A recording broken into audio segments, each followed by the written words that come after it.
Good morning, folks. Today is Sunday. Sundays are very sacred. And Sunday, I have got some routines. I'm pretty sure you have got some routines too. Some of our disciplines, habits, routines are daily, some are weekly, some are monthly, and some are yearly. Like New Year's resolution. Quite a number of people I know, they do make this resolution, and as they grow older and older, they seems to make less and less resolutions. Kind of what's the point? But I still make it anyway. So this year, my resolution is to make people inspired and aware about necessity of mental fitness, food fitness, and movement fitness, the 3 M's as they call it. Some people think discipline is lack of freedom, and it's quite the opposite. The more disciplined we are, the more freedom we will have to do stuff that you want to do, need to do, wish to do, because discipline means habits, and habits take it to the unconscious level. That means a lot of the stuff that other people will find it very daunting or boring or laborious, you do it with eyes closed because you have done it 1,000 times. Doesn't make sense. So one of my Sunday routine is come here, look at Horipodo, that's his name, and like I feed him 3 times a week, Sunday including one of those days, and I look at the health of his atmosphere, environment, whatever you want to call it, and make sure it is all clean, nice and tidy. My next routine is, this is my daily routine anyway, is to make the ginger, clove, and today I started taking some black pepper, and I will make my morning drink. So morning drink should not be coffee. Coffee should be a second drink, because when you wake up in morning, you don't want the caffeine. You want something hot, something limey, something salty. So I have put some rock salt, or you can use Himalayan pink salt, and some cumin powder, and I've got my hot water here. So that's my daily routine, you probably know by now. And then once I make my morning drink, I'll come to my office, and I'll see what has happened in the last 7 days. So this is a calendar my daughter makes me every Christmas, before every Christmas, and I said, this has to be your yearly gift. So she will make this, and something you're grateful for January, one word that reflects this month, something you learned this month. We started doing this because it's my long-term practice on New Year's Eve to recap the whole year. And then I realized as you grow older and older, the whole year becomes a blur. And you will remember only few events of the whole year. Then it started like month by month. Like what happened in January, what happened in December last year. This kind of activities actually sharpens your memory. This is called recap meditation. It's a form of meditation as well, because when you go back in time and you relive the experience, good or bad, you get a different perspective. You are then detached from the event. You are not in the event. Doesn't make sense. Like an army general, they don't fight on the front line. They watch the whole thing from the back. So I do the same thing with my hospital. Sometimes I go back in the hospital on Saturday and Sunday. I'm not working, and then everything becomes very clear. What should have happened, what we should do next, what are the stuff that people are missing, because you somewhat become blinded when you're actually inside the washing machine. But if you look at the washing machine from outside, everything is calm. It's like eye of the storm. In the center of the storm, it is all very quiet and still. Anyway, then I take all the receipts, all the purchases that we made this year. If it's a paper or not online purchase, you'll have all this. And money management is another thing. That is one of my resolution this year. There is my concept of 7 M's for a happy, fulfilled life, of which first is my highlight this year for my patients and the stuff in the hospital, mind, mouth, movement, and obviously there are three other M's, job related. One is money, mastery, and your mission. Because if your job is just your job for your mortgage, then you will feel frustrated after 20 years because it becomes boring and repetitive and not more exciting. Whereas if your job becomes your mission, and anybody can make any job their mission, even if it's a very menial job or very non-inspiring so-called job, you can take it to the level which nobody ever imagined that you can take. And people have hauled garbages and become super rich, super content, and super giving. It's not about becoming rich or wealthy. It's becoming changing things, changing other people's life in a positive way.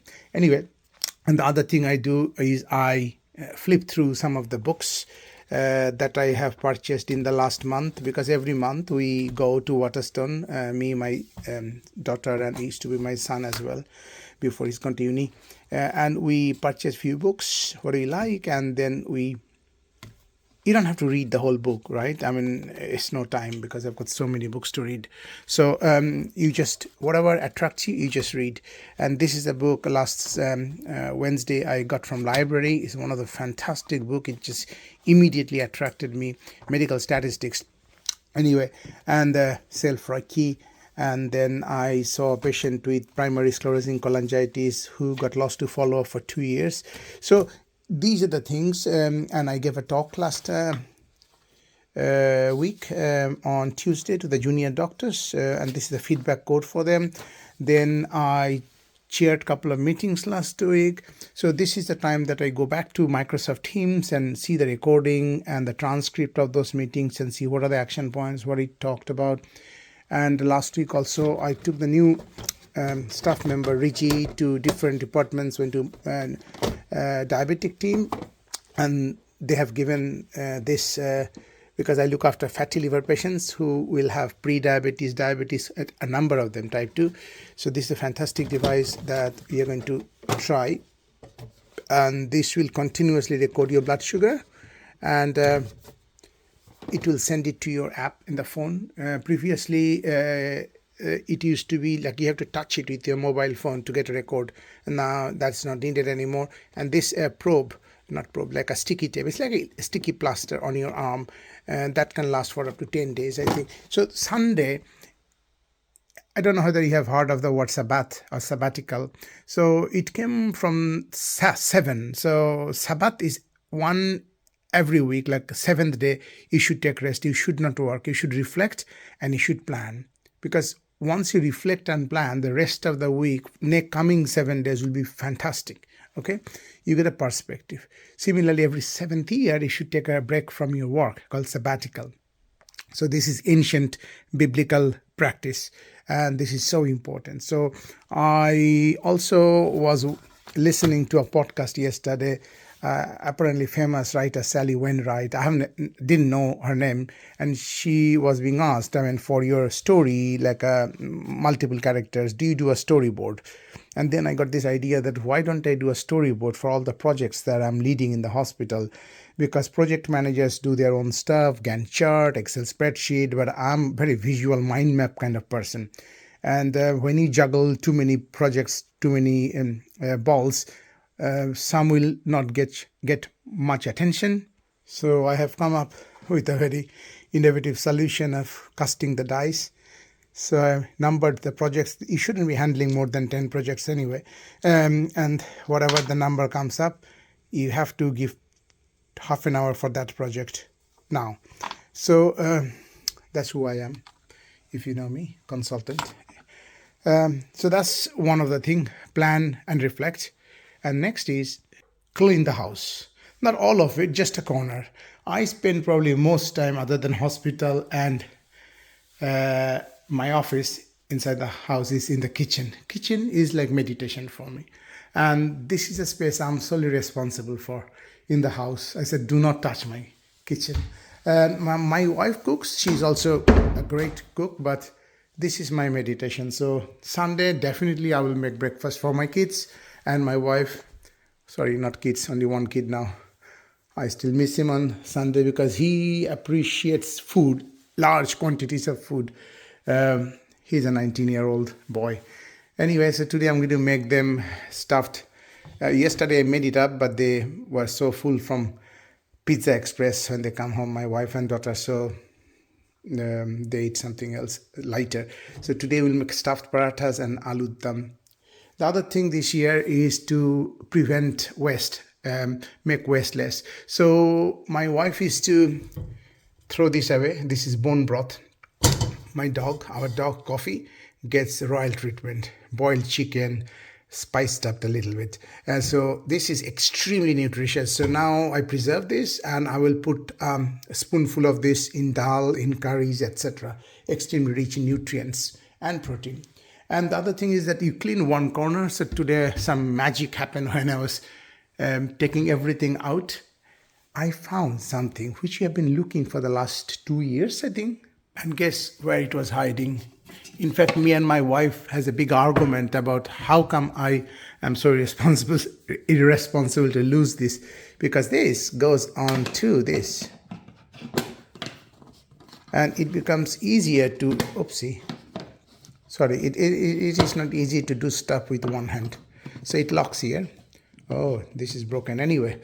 So I lost it. I found it after 2 years. I'm so happy. And not only that, doing that, I found this too. I was looking for this. This is my gym mixer. You can take your whey protein, creatine, etc. and mix it on the go in the gym, because it tends to settle down, the whey. It doesn't mix very well with the water. But if you give it a electrical, like this kind of mix, it's much more nice taste-wise. So today is my day of cleaning. I'm a bit old style, so I will collect everything here and take it out with the other one. My wife yesterday bought a robotic hoover, which apparently will go everywhere, and you'll set it free and it'll clean it up. Let me see what happens. But I think the more lazy we have become as a species, the more unhealthy we have become. We are probably the most cozy, most comfortable in centuries now, and we are the most unhealthy. The common health test is run for 12 minutes. I don't know if you can you run non-stop for 12 minutes? Because that's the minimum thing that an army recruit, when people select newcomers to recruit in the army, all they ask in the past, at least, I don't know, people probably has become more sophisticated testing somebody's physical fitness, is to run for 12 minutes and see how far they can go in that 12 minutes. And if you want to find out, just walk. Don't run, because if you're deconditioned, you may have a heart attack.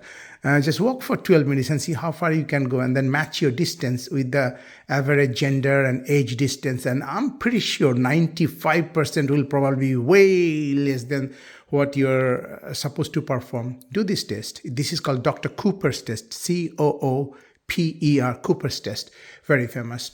Okay, and my Cooper distance so far is just over 2 kilometers. And I want to make it 2.5 this year, but I have to have lungs like horses and heart like monks, maybe. Big heart, big lungs, and good muscles. Not big muscles, but efficient muscles. So that's it. That's my Sunday routine. Oh, my other Sunday routine is all the toilet mats goes in, wash up. So cleanliness is next to godliness, they say. And if you're an atheist, if you don't believe in God, at least believe in cleanliness. As a healthcare professional, it is so important, because many years ago, one clever doctor noticed that mothers are dying after childbirth because of sepsis. And he figured out, because the surgeon and the delivery person, the doctor, is not washing their hand in between two child delivery. And then he suggested, and he was mocked and ridiculed, saying that, simply washing our hand in between two childbirth will prevent maternal death. How ridiculous is that? And he died in frustration, in depression, in humiliation. And after his death, people more and more realizing that guy, what he said makes sense.